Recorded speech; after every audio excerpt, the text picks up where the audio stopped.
met Sean White. Sean, 'n taffe wedstryd, 'n spesiale wedstryd vir jou. Ons ken jy was vir 'n tydjie daar by Kudus oorgekom United toe. Game was 36-36. Spelers het opgedag. Ek glo jy is baie trots op die spelers en op die span. Nee, ek is baie trots op die span. Ek het die ouens gesê Kudus kan nie enige tyd gaan loop lê nie. Ons was staan 14 punte voor, kom hulle terug. Toe sê ek vir hulle as julle nou wil hê wat in die derby gebeur het, 'n week game in die laaste minute verloor, dan gaan dit gebeur en toe speech ons die laaste 3 minute op. Okay. Was daar enige spesiale taktieke wat jy deurgebring het vir hierdie wedstryd aangesien jy vir Kudus so goed ken? Ek het vir hulle gesê ons speel met hulle eie game. Ons het die backs, ons het deurgaan hulle het gesien wat so mooi drie ons druk.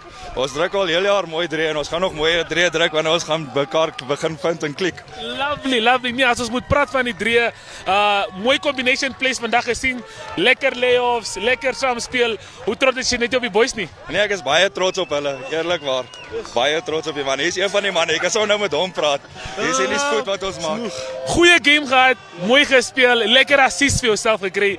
Backline het mooi gejoin, maar hoe happy was jy met vandag se wen teen 'n groot span? Ja, die verraad van laas jaar is nog steeds daar, so dit was lekker om die wen te kry oor hulle. Ja,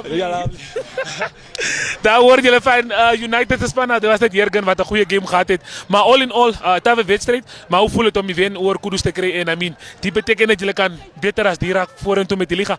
Ja, ons het vir ons mikpunte gesit want ons is nou al vir 5 weke. Ons het 2-3 ongelukkig teen Wanderers verloor, maar vorentoe ons het positiewe goed dat ons op kan werk. Volgende game is eers 9 Junie teen Dolphins, so ons gaan hard werk, seker maak ons verloor nie ons momentum nie. Okay, dankie Sean. Asai baie dankie.